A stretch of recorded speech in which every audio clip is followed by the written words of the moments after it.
Hi, this is an attempt to give a basic introduction to dowsing with a pendulum.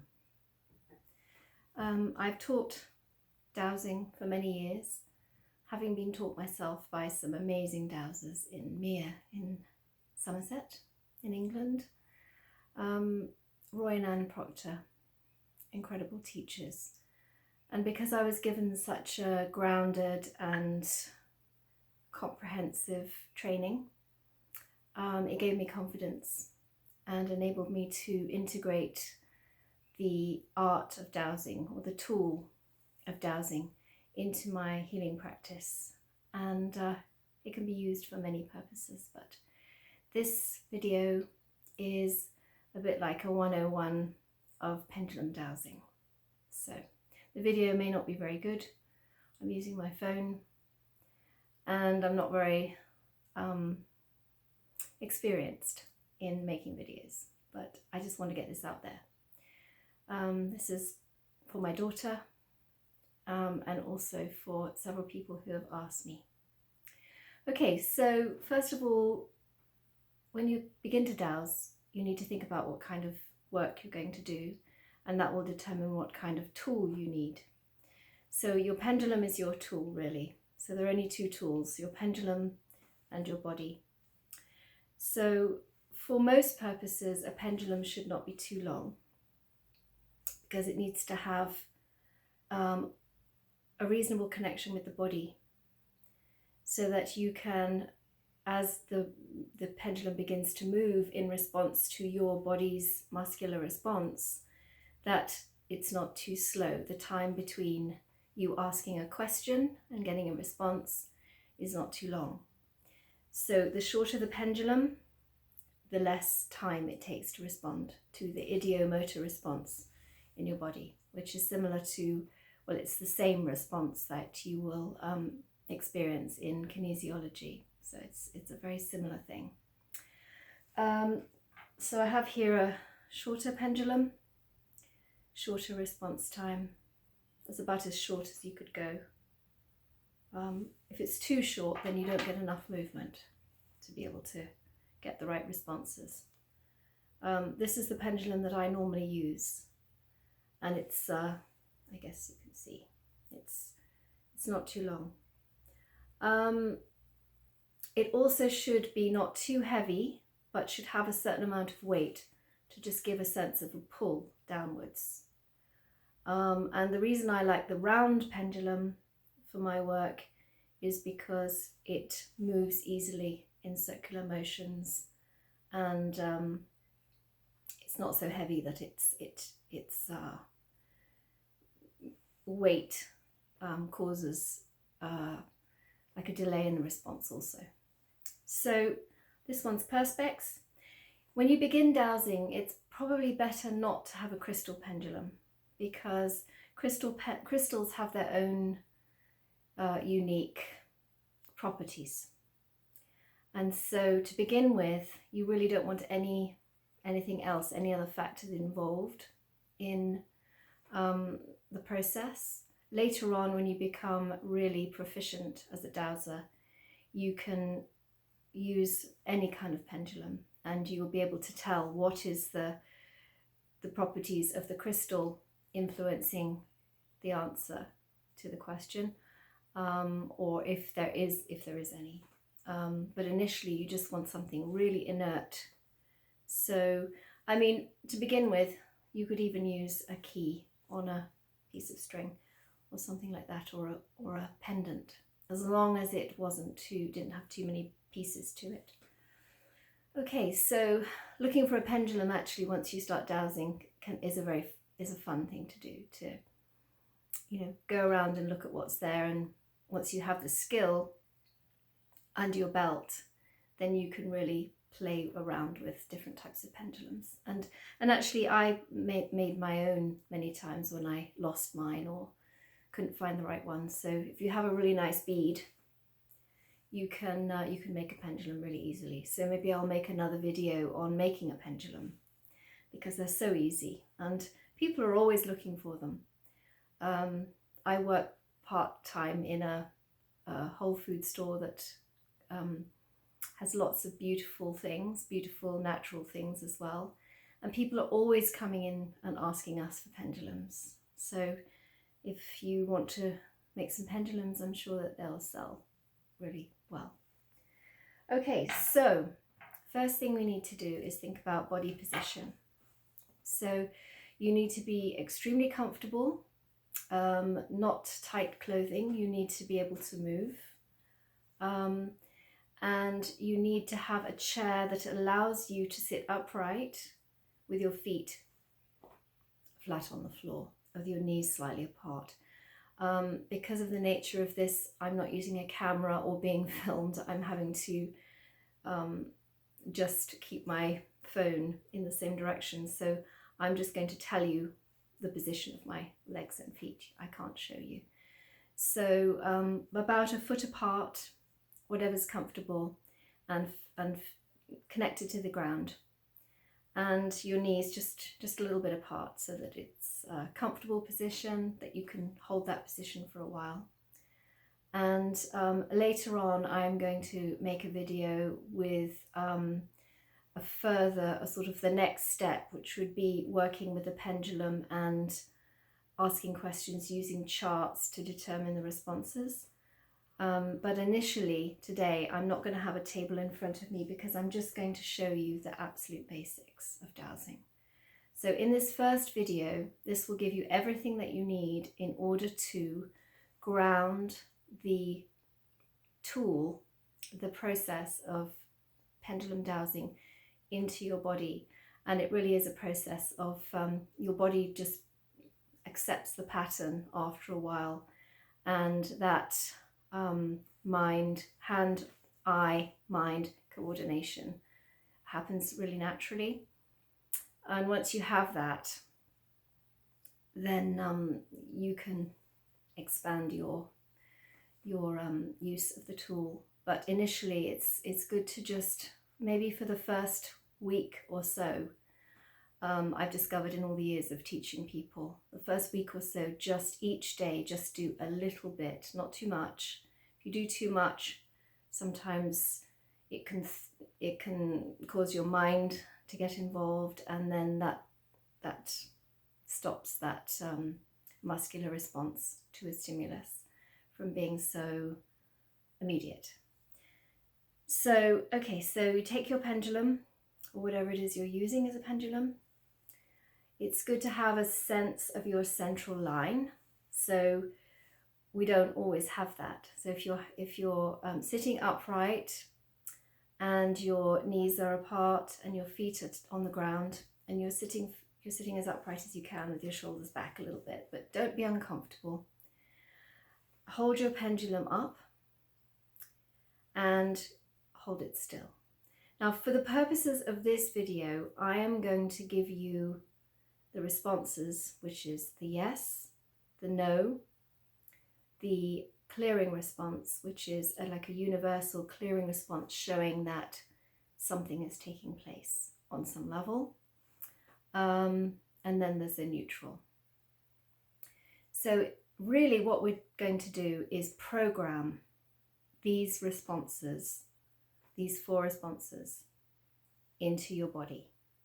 And we do that via the brain, So your eyes will see the pendulum doing something, in this case being completely still. Your eyes will see that, will give a message to your brain, and then your brain will allow you to act upon that, or allow your body to respond to that once you have all the pieces of information. So we're going to begin with a neutral response, which basically, a neutral response is just still.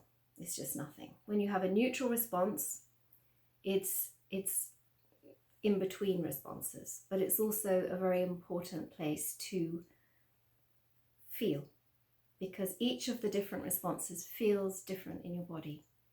And this is about learning to identify and read these different responses in your body to a stimulus. Okay, so, and for now, when I'm addressing something. I'm addressing myself and the pendulum. I'm not, at this point, I'm not asking for higher guidance. I'm not working with guides or anything like that. At this point, just at this is a mechanical process. So at this point, we don't need to bring in any special guidance or anything like that. You don't need to, it's good to keep your space clear. It's good to have a place where you regularly work. You build an energy in a space where you regularly work. And I like to create a sacred space in which to do my healing work. But initially, we're just going to say that a quiet place where you can concentrate and focus. And what I'm going to say is that for this very first part of the video, it's going to be two parts. The first part one, is programming the responses, and part two will be very basic, using those responses to ask and have questions answered by your body, and we can expand that into your higher consciousness. So at the moment we're just talking about that lower, more mechanical aspect of you. So okay, once you have this grounding, you can do anything. So for the first week, it would be really good if you could spend just 5 minutes a day. Good not to overdo it, because if you overdo it, it kind of complicates things. And sometimes when we get enthusiastic about something new, doing something new, we want to speed it up. But actually, in the case of dowsing, it's good to not overdo it initially, because when you repeat these responses, the neutral, the yes, the no, and the universal clearing response, what happens is that you will follow this process that I'm going to show you, and then it will, over the day, throughout the day and as you sleep, it will integrate. So it will continue to integrate over time. If you overdo it, then it's like you're causing too much mind stimulation, and it can interfere with the process. Okay, so we're going to start with the neutral response. So all I'm going to do is so simple.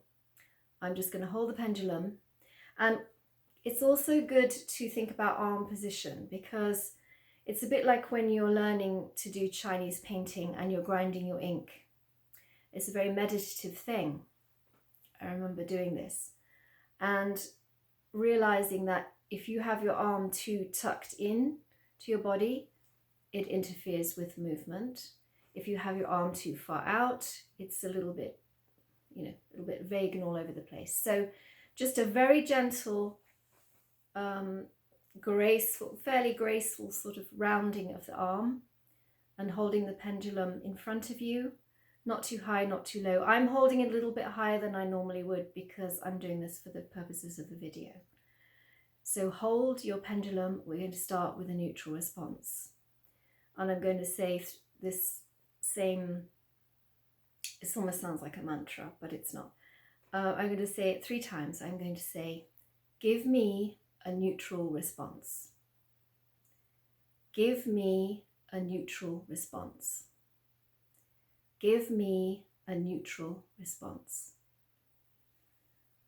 So what I've told my body, my mind, is that when my eyes see this pendulum still, that is a neutral response.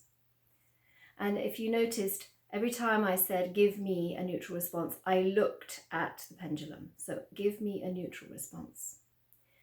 And then put it down and stop. Then we're going to lift it up again. And for the purposes of this training, I'm going to use a diagonal off to the right, which you can just make it, you can just force it to start with until it comes.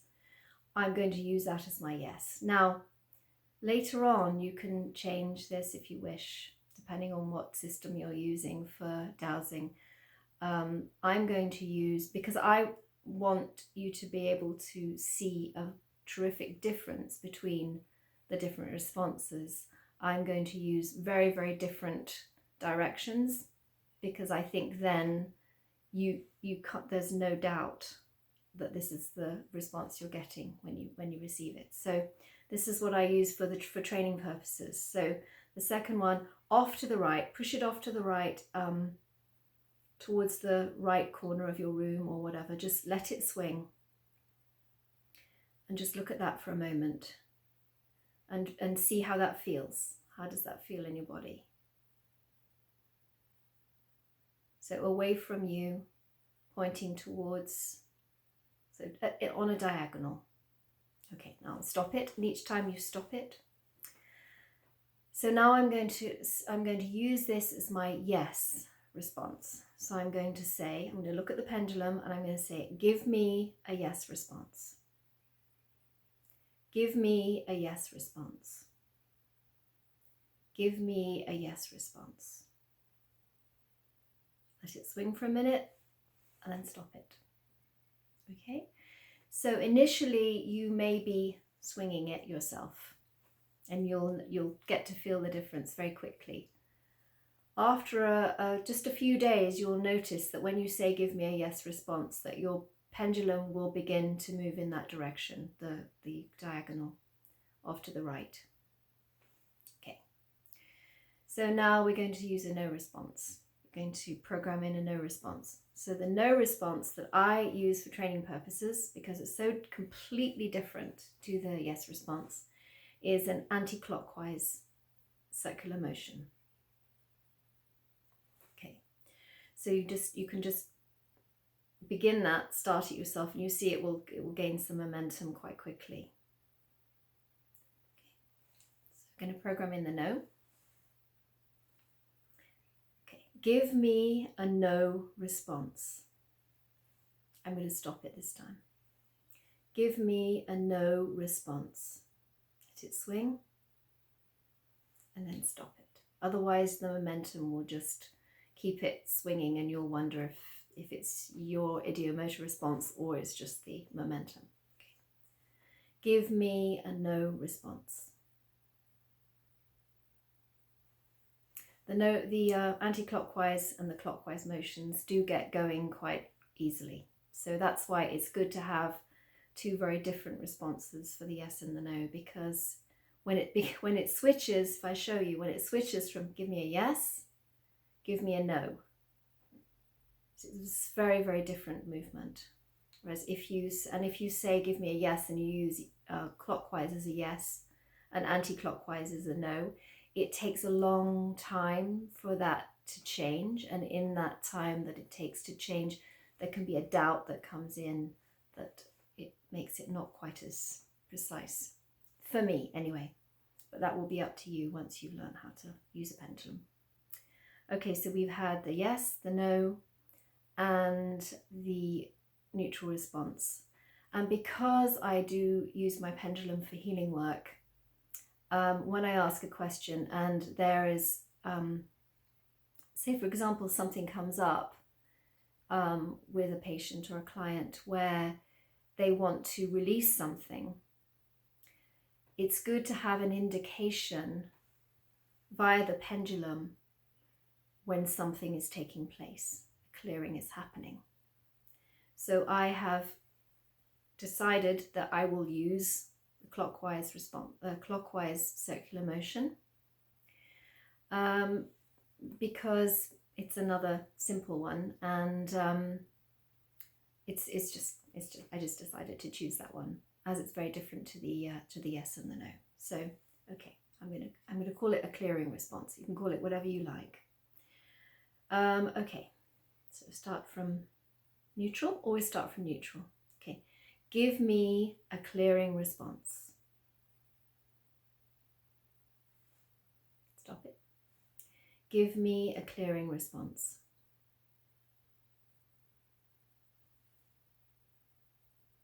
Give me a clearing response.